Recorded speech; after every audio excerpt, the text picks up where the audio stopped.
welcome to the Making the Walk MMA podcast. I'm Antoine Jackson.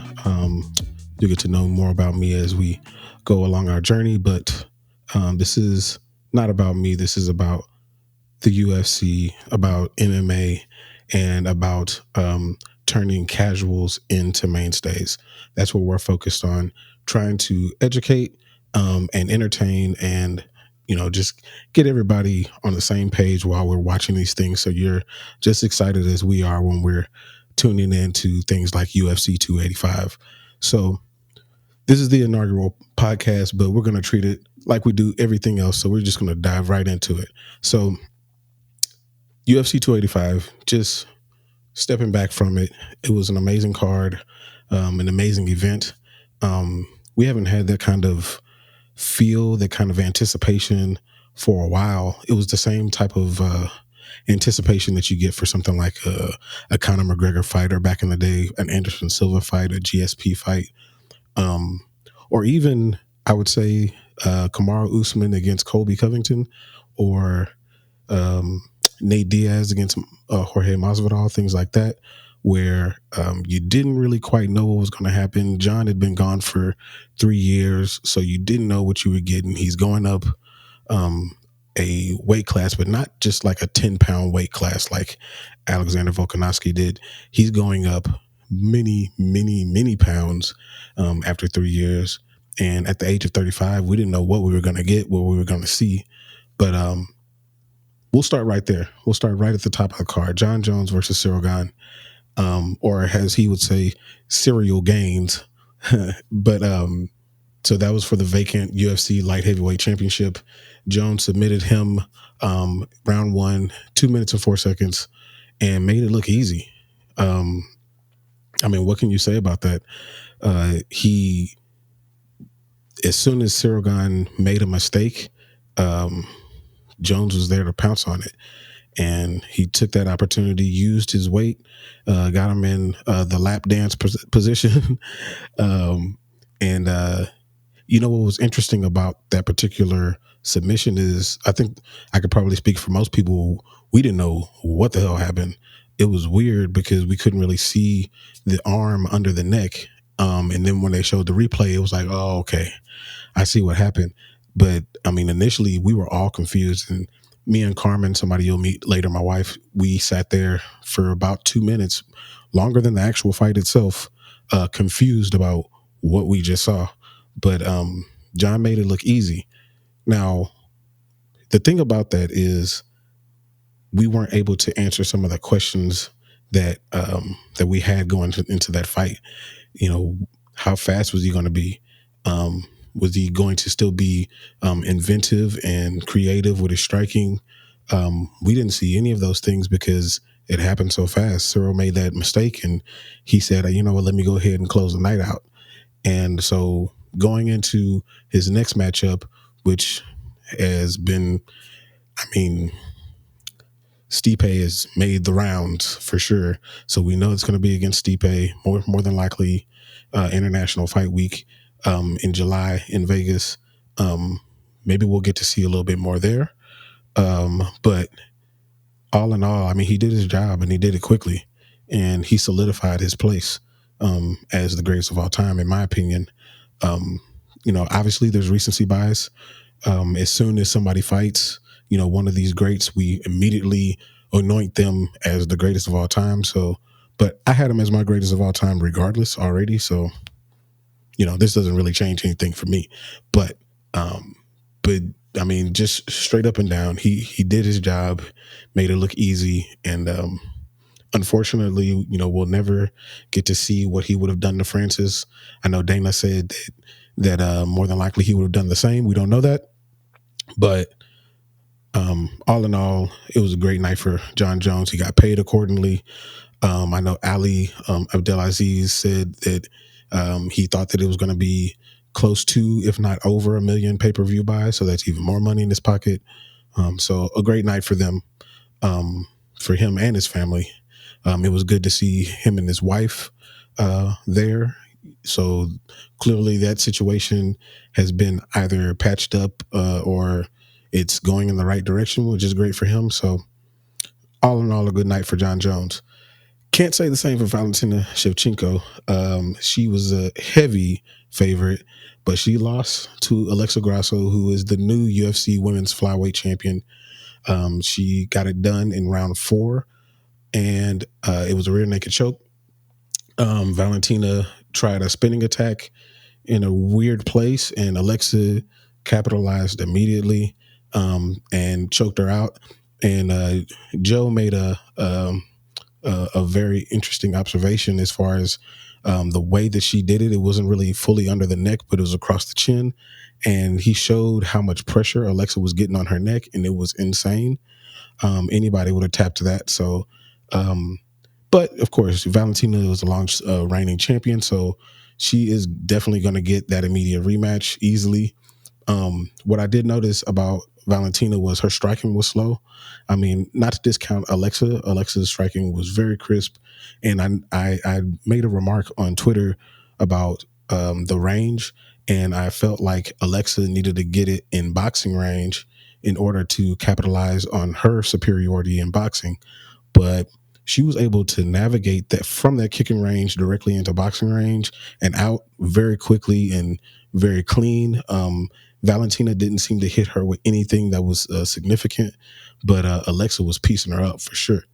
Um, Valentina leaned on her grappling, and it was helping, and she was winning the fight. But as far as like damage is concerned, it was clear that Alexa was getting the better of those exchanges, and all she needed was that one mistake, and she capitalized. And we'll see what happens in the next fight. I think Valentina is going to be favored, but it's going to be a lot closer of a line than it was the first time.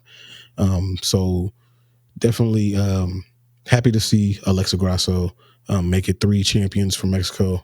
And maybe they'll do the next one in Mexico, and that'll be huge, especially if Yair, depends on when they schedule the fights. But if Yair is able to beat Alexander Volkanovski, which is a tall task, that would be amazing to have 3 undisputed Mexican champions. But we'll see how that goes. But Alexa Grasso didn't listen to anybody, and she beat one of the greatest of all times as far as the women are concerned.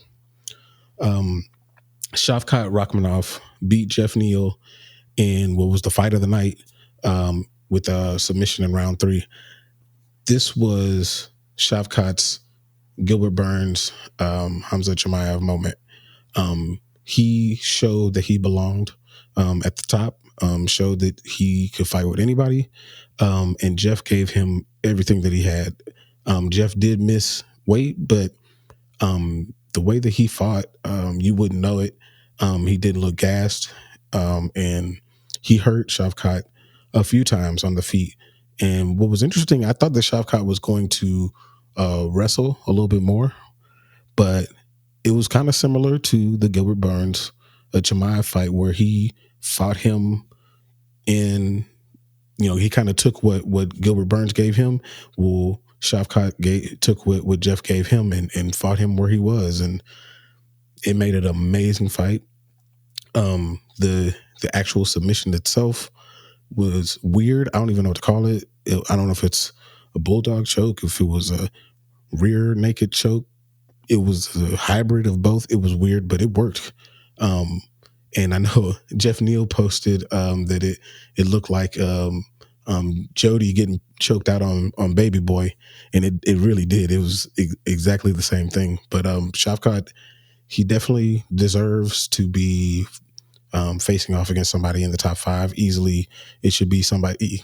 I mean, you could say Colby Covington, but when is Colby Covington going to fight? I don't know what he's doing right now. Dana said that he's ready to fight, but Dana says a lot of things. I think that would be a pretty cool matchup. Him against Bilal Muhammad would be a really cool matchup as well. I don't know if Bilal would take that fight. I know he's trying to angle towards a championship fight as well, but we'll see. Shavkat's going to be up there facing somebody in the top 5 in a very important fight for the division.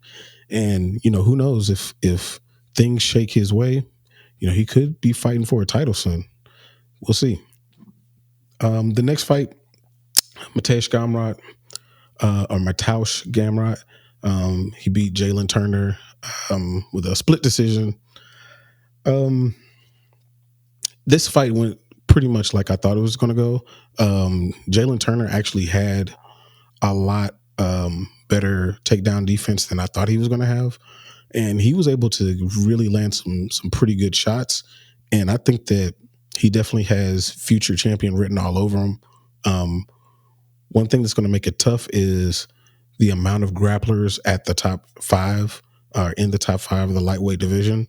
You got, Gamrot, he's up there. Bilal, or not Bilal, but Beneil Dariush is up there. Arman Sarukian is up there. Obviously, Islam. You got those guys that are looking to take you down and control you, and him being a striker, and a very, very good one. That's going to be their path of least resistance. That's exactly what they're going to go to.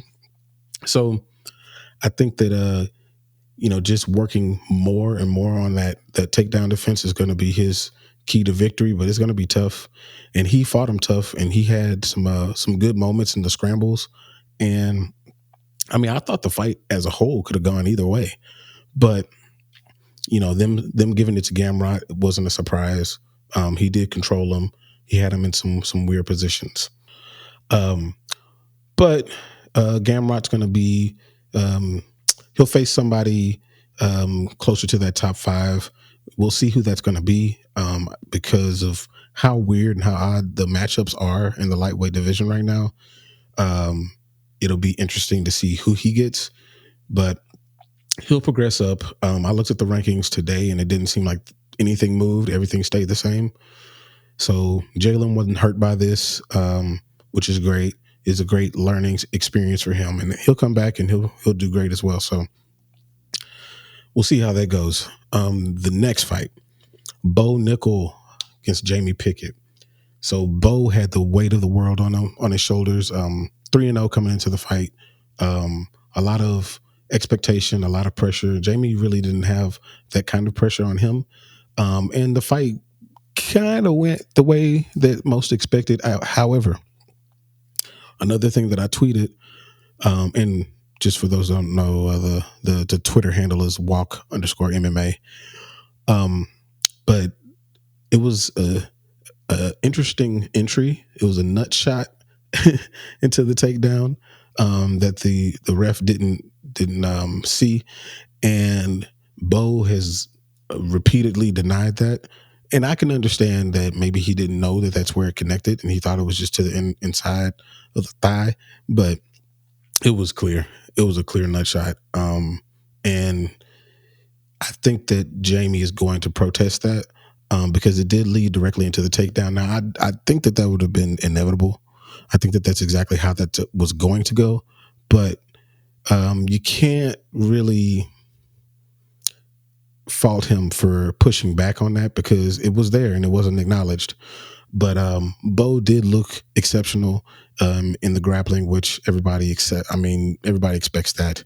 But the striking is what we have questions about, and I do wonder how that's going to be in his next fight. I don't expect them to try to run that back against Jamie. That wouldn't make any sense. But I do wonder how his striking is going to stand up against somebody who has really good takedown defense. So, and I also wonder who they're going to give him because Jamie has, he had 20 fights of experience. So, what is a 4-0 Bo Nickal? Who does he fight? Somebody right outside the top 15. Is that too much? Like, what are we expecting there? I don't know, but that's going to be interesting. And he didn't take any damage, so I expect he's probably going to be trying to come back soon. So we'll see how that goes. I don't know. The next one, Dricus du Plessis defeats Brunson by TKO round 2.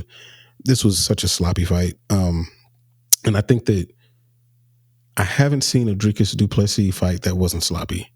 So I actually am not as high on him as a lot of other people are because every fight that I see him in, he drags it into this sloppy slugfest.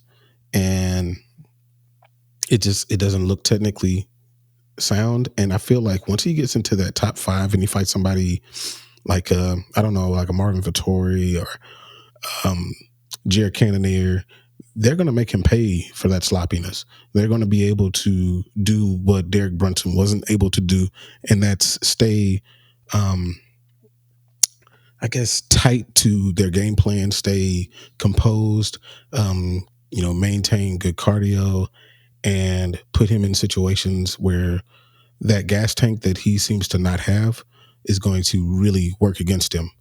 For Darren Till, who unfortunately is out of the UFC, if Darren Till was able to push him that way, who Darren has, definitely had his problems with his gas tank. I don't see how he survives against somebody like Marvin Vettori, whose gas tank is one of his biggest attributes.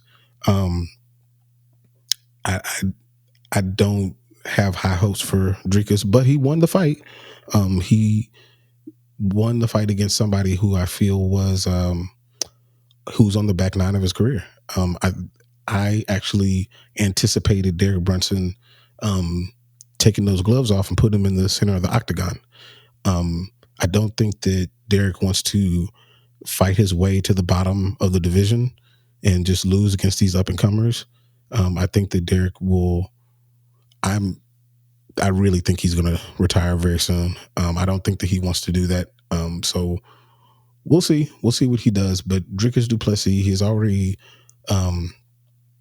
said that he doesn't want Paulo Acosta. So we'll see what they give him next. But I think that whomever they line him up against, that other person's going to be favored, and he's going to get a lesson in establishing his cardio, unless he makes some wholesale changes on that. The last one here that I think that the last two that stood out to me were Ian Garry against Kenan.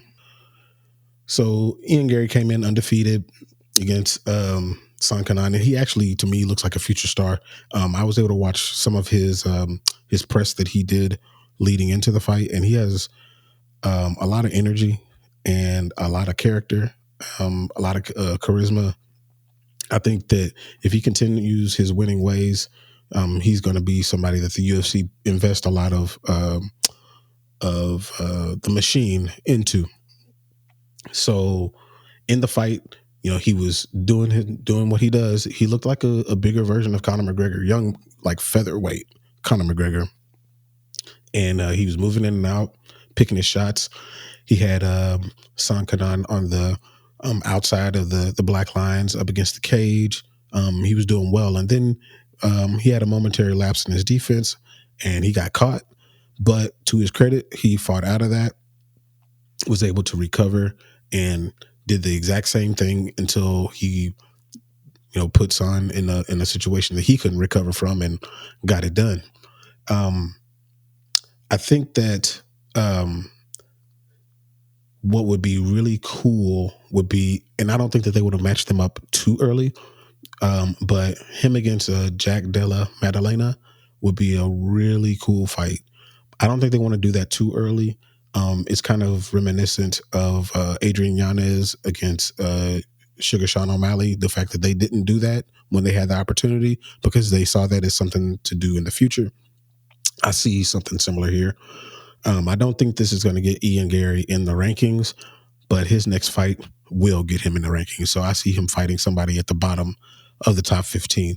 But he is a future star. He's going to have a lot of push behind him. That Ireland push, they really push for their fighters, and I see the same going for him as happened for Conor. Maybe not as big, because who's as big as that? But I can see that same push going for him.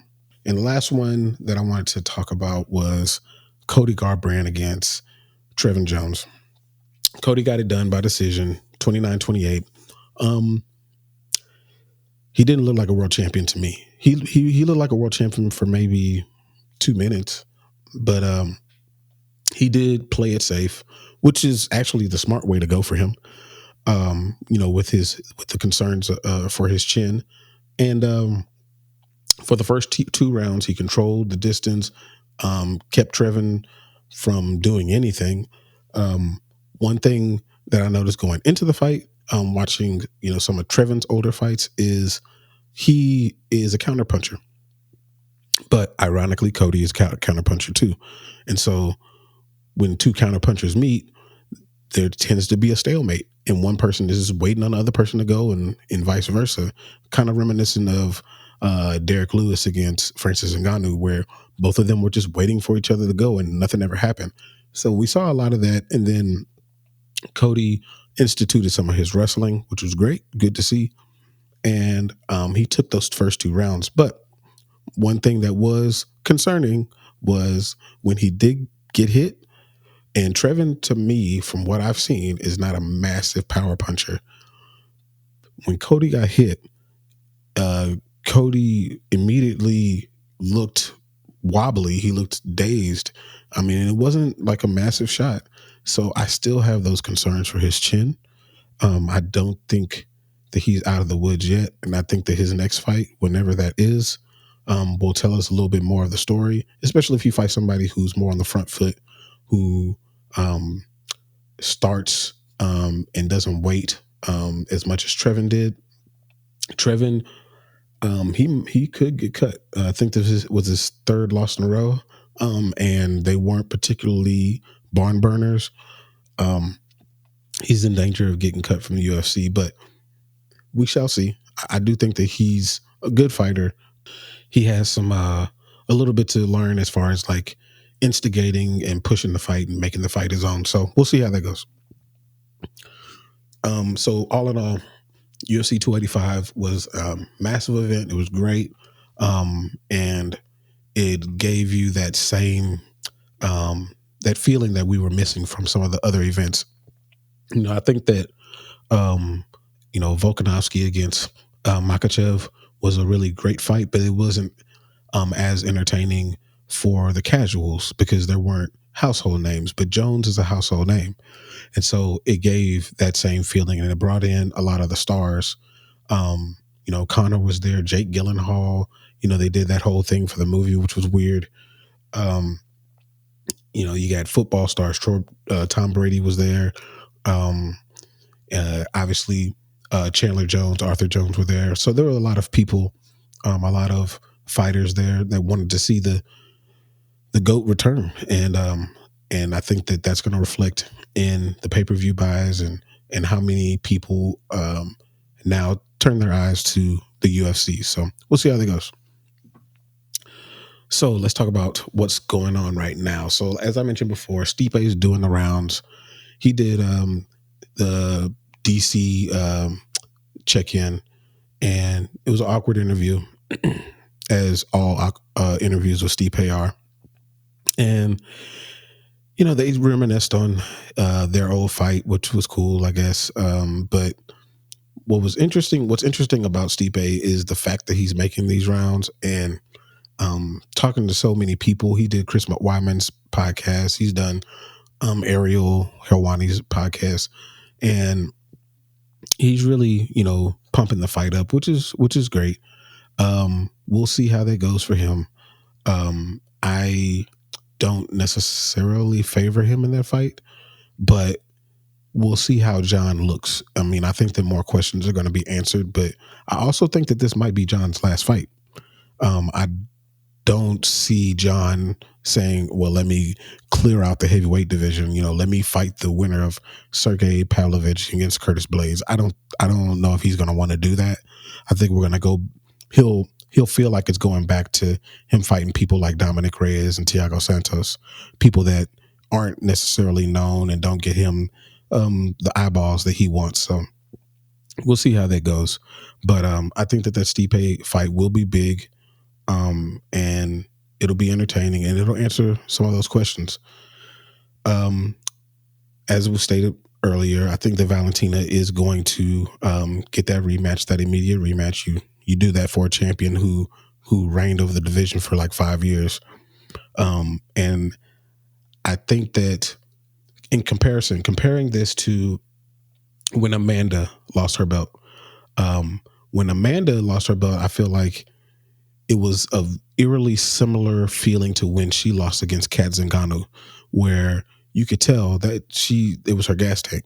She just ran out of energy. She ran out of gas, and Juliana, took advantage of it. Kat took advantage of it, and then this one, it's different because it wasn't a fatal mistake like that where she didn't have much cardio. I feel like Alexa has some skills. There's a skill gap somewhere, and I don't know if Valentina is fading, but it feels that way. It feels like, and it's inevitable. It happens, but a lot's going to be told from that match, and that's another person. If she loses to her twice, first of all, that means we are never going to see Valentina against Amanda Nunes. We'll never see that super fight. And then secondly, that's another person that might hang them up. I know that she says that she's a lifelong mixed martial artist, but I don't see her, let me fight up the division and do that. I don't think she has the appetite to do that. And I wouldn't blame her. Another thing that's going on right now is McGregor and Chandler. So the Ultimate Fighter, they're filming that, and they've started to spin up that beef to get people interested. So I think it's supposed to start airing in May. I am interested in the fight. I don't think the fight is going to happen until, I'm thinking that it's not going to happen until next year. Simply because Conor's not in the testing pool yet, and you have to be in it for 6 months. So time is running out for him to get in before the end, that 6-month period ends this year. So I don't know if that's going to happen. Also don't know what weight that's going to be at. They said they're trying to push for 185 now because of how big both of them are. So we'll see. I've heard some very interesting things from what's happened during the taping. I've heard that Conor was super drunk and fell out a window, and Dana mentioned that those two, they started off cordial, but now they, really, really dislike each other. But, spin. So we'll see how that goes. It'll be interesting. That'll be one that I watch. It's hard not to watch things that Conor is involved in. He's more of a spectacle than anything at this point. But I'm interested. They got me. I'm hooked. I'm going to be in, and I'm going to be watching it. And the last thing that I wanted to point out, and I kind of alluded to it earlier, was there's 3 Mexican champions. And another thing that Dana White has pointed out ad nauseum is the Mexico Performance Institute that they're working on now. So there's undoubtedly going to be an event there. I can't remember the last time that they went, but I do remember them going to Mexico City and it being, doing really well previously. So I definitely envision, especially with the influx of Mexican fighters, them going there, and maybe it'll be a kickoff of the PI. They have a UFC event along with the grand opening. So I think that would be super cool. So let's talk about what's coming up. So fights that have been announced.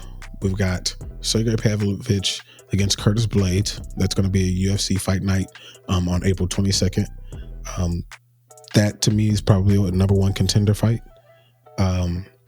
We got Jessica Andrade against Yan Xiaonan. That's going to be on at UFC 288. We've got Charles Oliveira against Bernard Dariush. Probably a number 1 contender fight. Also UFC 288. Marina Rodriguez against Verna Jandiroba. I can never say her name. UFC 288 also.